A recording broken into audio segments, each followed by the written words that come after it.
ओम शांति। 5 मई 2024। आज की अव्यक्त महावाक्य रिवाइज 15/11/99। हेडिंग, बाप समान बनने का सहज पुरुषार्थ, आज्ञाकारी बनो। आज बाप दादा अपनी होली हंस मंडली को देख रहे हैं। हर एक बच्चा होली हंस है, सदा मन में ज्ञान रत्नों का मनन करते रहते हैं। होली हंस का काम ही है व्यर्थ के कंकर छोड़ना और ज्ञान रत्नों का मनन करना। एक एक रत्न कितना अमूल्य है।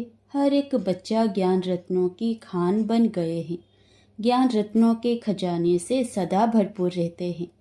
आज बाप दादा बच्चों में एक विशेष बात चेक कर रहे थे। वह क्या थी? ज्ञान व योग की सहज धारणा का सहज साधन है बाप और दादा के आज्ञाकारी बन चलना। बाप के रूप में भी आज्ञाकारी, शिक्षक के रूप में भी और सद्गुरु के रूप में भी।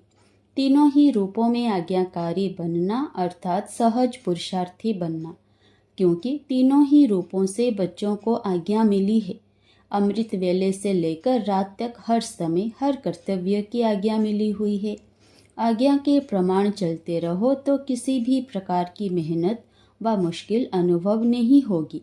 हर समय के मनसा संकल्प, वाणी और कर्म तीनों ही प्रकार की आज्ञा स्पष्ट मिली हुई है।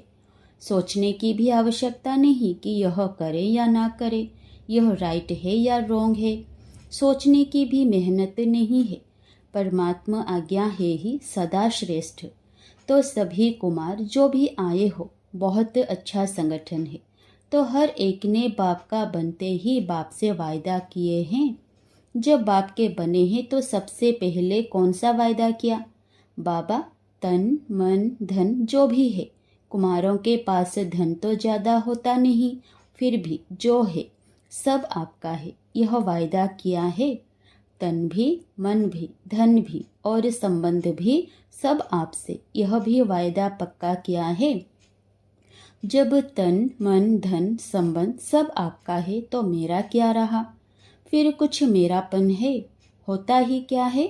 तन मन धन जन सब बाप के हवाले कर लिया। प्रवृत्ति वालों ने किया है, मधुवन वालों ने किया है। पक्का है ना? जब मन भी बाप का हुआ, मेरा मन तो नहीं है ना? या मन मेरा है, मेरा समझकर यूज करना है। जब मन बाप को दे दिया तो यह भी आपके पास अमानत है। फिर युद्ध किस में करते हो? मेरा मन परेशान है, मेरे मन में व्यर्थ संकल्प आते हैं, मेरा मन विचलित होता है।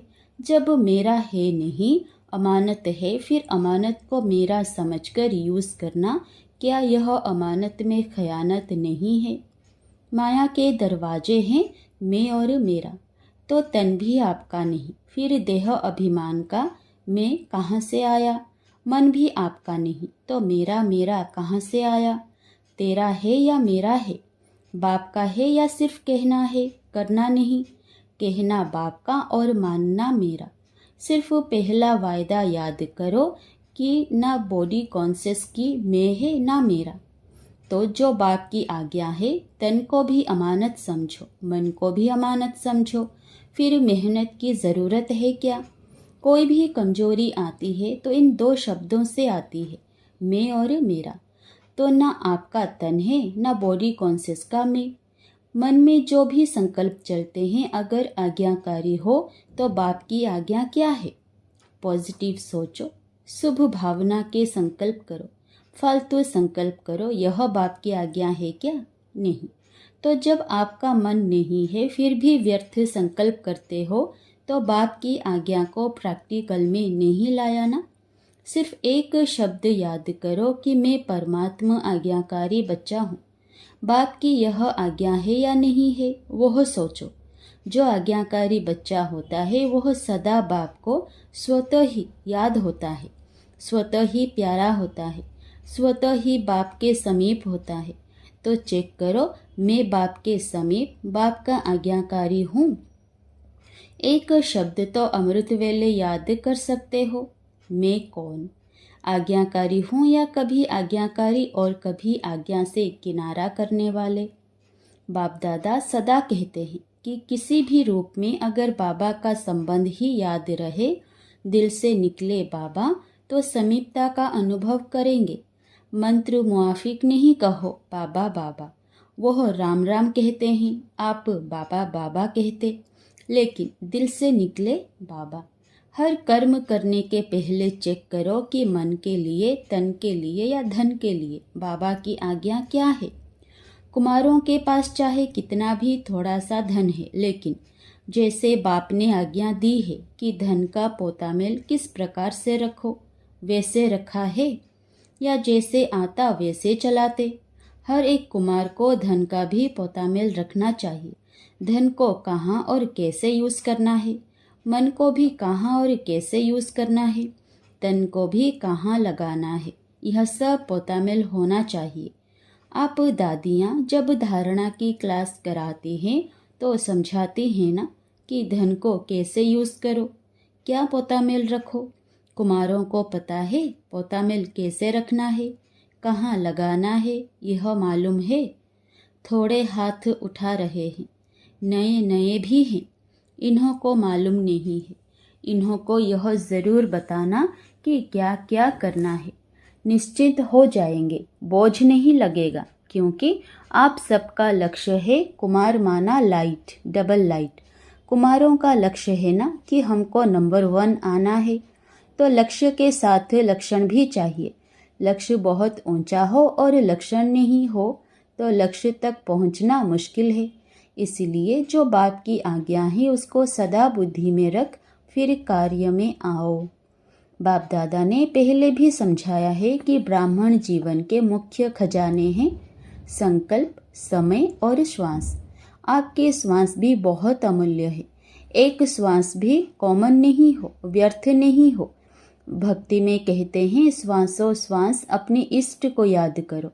श्वास भी व्यर्थ नहीं जाए। ज्ञान का खजाना, शक्तियों का खजाना यह तो है ही, लेकिन मुख्य यह तीनों खजाने संकल्प, समय और श्वास आज्ञा प्रमाण सफल होते हैं, व्यर्थ तो नहीं जाते, क्योंकि व्यर्थ जाने से जमा नहीं होता और जमा का खाता इस संगम पर ही जमा करना है। चाहे सतयुग त्रेता में श्रेष्ठ पद प्राप्त करना है, चाहे द्वापर कलयुग में पूज्य पद पाना है, लेकिन दोनों का जमा इस संगम पर करना है। इस हिसाब से सोचो कि संगम समय की जीवन के छोटे से जन्म के संकल्प, समय, श्वास कितने अमूल्य हैं। इसमें अलवेले नहीं बनना। जैसा आया वैसे दिन बीत गया। दिन बिता नहीं, लेकिन एक दिन में बहुत बहुत गवाया।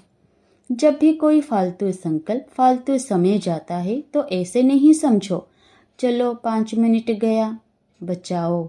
समय अनुसार देखो प्रकृति अपने कार्य में कितनी तीव्र है। कुछ ना कुछ खेल दिखाती रहती है, कहाँ ना कहाँ खेल दिखाती रहती है, लेकिन प्रकृति पति ब्राह्मण बच्चों का खेल एक ही है, उड़ती कला का। तो प्रकृति तो खेल दिखाती, लेकिन ब्राह्मण अपनी उड़ती कला का खेल दिखा रहे हो। कोई बच्चे ने बाप दादा को उड़ीसा के समुद्री तूफान की रिजल्ट लिखकर दी, यह हुआ, तो वह प्रकृति का खेल तो देख लिया, लेकिन बाप दादा पूछते हैं कि आप लोगों ने सिर्फ प्रकृति का खेल देखा या अपनी उड़ती कला के खेल में बिजी रहे, या सिर्फ समाचार सुनते रहे। समाचार तो सब सुनना भी पड़ता है, परंतु जितना समाचार सुनने में इंटरेस्ट रहता है उतना अपनी उड़ती कला की बाजी में रहने का इंटरेस्ट रहा। कई बच्चे गुप्त योगी भी हैं। ऐसे गुप्त योगी बच्चों को बाप दादा की मदद भी बहुत मिली है, और ऐसे बच्चे स्वयं भी अचल साक्षी रहे और वायुमंडल में भी समय पर सहयोग दिया। जैसे स्थूल सहयोग देने वाले, चाहे गवर्नमेंट चाहे आसपास के लोग सहयोग देने के लिए तैयार हो जाते हैं, ऐसे ब्राह्मण आत्माओं ने भी अपना सहयोग, शक्ति, शांति देने का, सुख देने का जो ईश्वरीय श्रेष्ठ कार्य है वह किया। जैसे वह गवर्नमेंट ने यह किया, फलाने देश ने यह किया, फौरन ही अनाउंसमेंट करने लग जाते हैं। तो बाप दादा पूछते हैं, आप ब्राह्मणों ने भी अपना यह कार्य किया? आपको भी अलर्ट होना चाहिए। स्थूल सहयोग देना यह भी आवश्यक होता है। इसमें बाप दादा मना नहीं करते, लेकिन जो ब्राह्मण आत्माओं का विशेष कार्य है, जो और कोई सहयोग नहीं दे सकता, ऐसा सहयोग अलर्ट होके आपने दिया, देना है ना। या सिर्फ उन्हों को वस्त्र चाहिए, अनाज चाहिए, लेकिन पहले तो मन में शांति चाहिए, सामना करने की शक्ति चाहिए। तो स्थूल के साथ सूक्ष्म सहयोग ब्राह्मण ही दे सकते हैं और कोई नहीं दे सकता है। तो यह कुछ भी नहीं है, यह तो रिहर्सल है। रियल तो आने वाला है। उसकी रिहर्सल आपको भी बाप या समय करा रहा है। तो जो शक्तियाँ, जो खजाने आपके पास हैं, उसको समय पर यूज़ करना आता है। कुमार क्या करेंगे? शक्तियाँ जमा है, शांति जमा है, यूज करना आता है। हाथ तो बहुत अच्छा उठाते हैं, अभी प्रैक्टिकल में दिखाना। साक्षी होकर देखना भी है, सुनना भी है और सहयोग देना भी है। आखिरी रियल जब पार्ट बजेगा, उसमें साक्षी और निर्भय होकर देखें भी और पार्ट भी बजावे। कौन सा पार्ट? दाता के बच्चे दाता बन, जो आत्माओं को चाहिए वो देते रहें। तो मास्टर दाता है ना। स्टॉक जमा करो, जितना स्टॉक अपने पास होगा उतना ही दाता बन सकेंगे। अंत तक अपने लिए ही जमा करते रहेंगे तो दाता नहीं बन सकेंगे। अनेक जन्म जो श्रेष्ठ पद पाना है वो प्राप्त नहीं कर सकते हैं। इसलिए एक बात तो अपने पास स्टॉक जमा करो। शुभ भावना, श्रेष्ठ कामना का भंडार सदा भरपूर हो। दूसरा, जो विशेष शक्तियाँ हैं वो हो शक्तियाँ जिस समय जिसको जो चाहिए वो दे सको। अभी समय अनुसार सिर्फ अपने पुरुषार्थ में संकल्प और समय दो, साथ साथ दाता बन विश्व को भी सहयोग दो। अपना पुरुषार्थ तो सुनाया, अमृत वेले ही यह सोचो कि मैं आज्ञाकारी बच्चा हूँ। हर कर्म के लिए आज्ञा मिली हुई है, उठने की, सोने की, खाने की, कर्म योगी बनने की। हर कर्म की आज्ञा मिली हुई है। आज्ञाकारी बनना यही बाप समान बनना है। बस श्रीमत पर चलना, ना मनमत ना परमत। एडिशन नहीं हो। कभी मनमत पर कभी परमत पर चलेंगे तो मेहनत करनी पड़ेगी। सहज नहीं होगा, क्योंकि मनमत परमत उड़ने नहीं देगी। मनमत परमत बोझ वाली है और बोझ उड़ने नहीं देगा। श्रीमत डबल लाइट बनाती है। श्रीमत पर चलना अर्थात सहज बाप समान बनना। श्रीमत पर चलने वाले को कोई भी परिस्थिति नीचे नहीं ले सकती। तो श्रीमत पर चलना आता है। अच्छा, तो कुमार अभी क्या करेंगे? निमंत्रण मिला, स्पेशल खातिरी हुई, देखो कितने लाडले हो गए हो। तो अभी आगे क्या करेंगे? रिस्पॉन्ड देंगे या वहाँ गए तो वहाँ के, यहाँ आए तो यहाँ के? ऐसे तो नहीं है ना। यहाँ तो बहुत मज़े में हो, माया के वार से बचे हुए हो। ऐसा कोई है जिसको यहाँ मधुवन में भी माया आई हो? ऐसा कोई है जिसको मधुवन में भी मेहनत करनी पड़ी हो? सेफ हो, अच्छा है।